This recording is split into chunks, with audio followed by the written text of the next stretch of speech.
PC ജോർജിന് ഇടതുമുന്നണി seat നിഷേധിച്ച് ജനാധിപത്യ കേരള കോൺഗ്രസിലെ PC ജോസഫിന് നൽകിയതോടെയാണ് പൂഞ്ഞാർ മണ്ഡലം കഴിഞ്ഞ തെരഞ്ഞെടുപ്പിൽ ശ്രദ്ധാകേന്ദ്രമായത്. CPMന്റെ പ്രാദേശിക ജില്ലാ നേതാക്കളിൽ പലർക്കും ഇത് സ്വീകാര്യമായിരുന്നില്ല. തെരഞ്ഞെടുപ്പ് പ്രവർത്തനം കാര്യക്ഷമമാകുന്നില്ല എന്ന് മനസ്സിലാക്കിയ CPM പോളിറ്റ് ബ്യൂറോ അംഗം പിണറായി വിജയൻ 2 തവണ മണ്ഡലത്തിലെത്തി നേതാക്കൾക്ക് താക്കീതും നൽകിയിരുന്നു. എന്നിട്ടും LDF സ്ഥാനാർത്ഥിക്ക് വെറും 22,270 വോട്ടുകൾ മാത്രമാണ് ലഭിച്ചത്.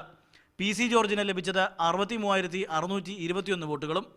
2011 നിയമസഭാ തെരഞ്ഞെടുപ്പിൽ LDF സ്ഥാനാർത്ഥിക്ക് 42,000-ലധികം വോട്ടുകൾ ലഭിച്ചിരുന്നു. ഇതോടെ പാർട്ടി അംഗങ്ങളുടെ വോട്ടുകൾ ഇത്തവണ ചോർന്നെന്ന് വ്യക്തം. LDF ഭരിക്കുന്ന കോരുത്തോട്, ഈരാറ്റുപേട്ട, പൂഞ്ഞാർ, തെക്കേക്കര എന്നീ പഞ്ചായത്തുകളിലും ഈരാറ്റുപേട്ട നഗരസഭയിലും LDF സ്ഥാനാർത്ഥി പിന്നിൽ പോയി.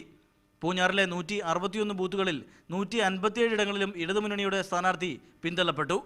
തോൽവിയെക്കുറിച്ച് പഠിച്ച് റിപ്പോർട്ട് നൽകാൻ CPM സംസ്ഥാന സമിതി നിയോഗിച്ച സെക്രട്ടേറിയറ്റ് അംഗം ബേബി ജോണാണ് തെളിവെടുപ്പ് ആരംഭിച്ചത്. പാർട്ടി അനുഭാവികളുടെ വോട്ട് BDJ സ്ഥാനാർത്ഥിക്ക് ചോർന്നുവെന്നും സ്ത്രീ വോട്ടർമാരുടെ വോട്ടുകൾ ലഭിച്ചില്ലെന്നുമാണ് ഏരിയ കമ്മിറ്റി അംഗങ്ങൾ അടക്കമുള്ളവർ കമ്മീഷനെ അറിയിച്ചത്.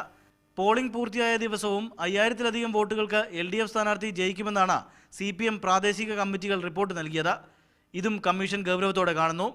തോൽവിയിൽ നടപടി ഉണ്ടാകുമെന്ന് ഉറപ്പാണ്. പ്രാദേശിക കമ്മിറ്റികൾക്ക് പുറമെ ജില്ലാ കമ്മിറ്റികൾ വരെ തലകൾ ഉരുളുമോ എന്നാണ് കണ്ടറിയേണ്ടത്. മീഡിയ 1 കോട്ടയം.